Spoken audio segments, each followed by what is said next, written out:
Hello everyone! Tara, samahan nyo kaming gumala ng libre. Dito lang yan sa Dolores, isang bayan sa probinsya ng Abra. Napakasimple nga ng buhay dito at talaga namang napakarami nilang lugar na maipagmamalaki. Halos libre ang galaan dito. Napakalinis rin ng lugar nila at masasarap na pagkain. Ito pala yung ginawa namin ng kalahating araw dito. Nasa biyahe na kami ngayon dito sa Dolores, Abra. Grabe, ang daming bahay ng mga manok dito sa kanan ko. Kita nyo naman na sobrang ganda ng kalsada nila. Ito pala yung munisipyo nila, Nakakatuwa dahil wala halos basura dito sa lugar nila. Dahil maliit lang ang bayan nila ay halos magkakakilala ang mga tao. Dito din pala makikita ang third longest bridge sa buong Pilipinas. Ito ay ang Don Mariano Marcos Bridge. Ginawa pa tong tulay na to noong taong 1970s. Ito din ang nagdudugtong sa bayan ng Tayum at Dolores. Nasa ilalim pala ng tulay ang Lagben River. Nirepaint na rin pala nila itong bridge. Nagpunta din pala ako dito 2 years ago at kulay pula pa ang tulay. Ayan nga sobrang liit pa rin ang anak ko dito sa litrato. Pagkatapos nga pala namin dito ay nagpunta kami dyan sa malapit na ilog. Ito nga pala ay ang Tinig River.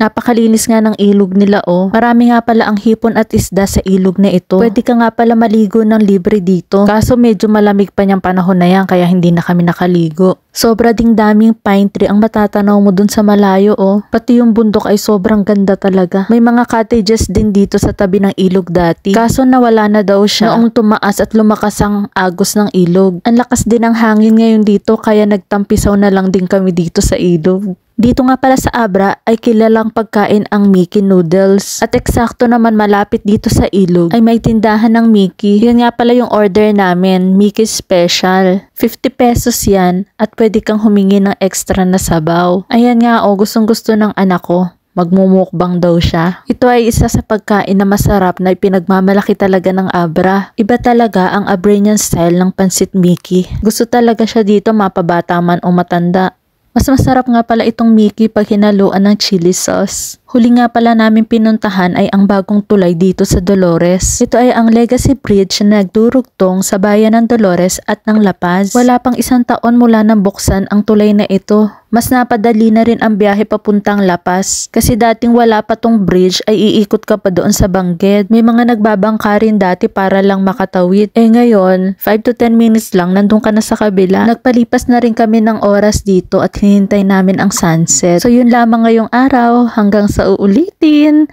Tschüss!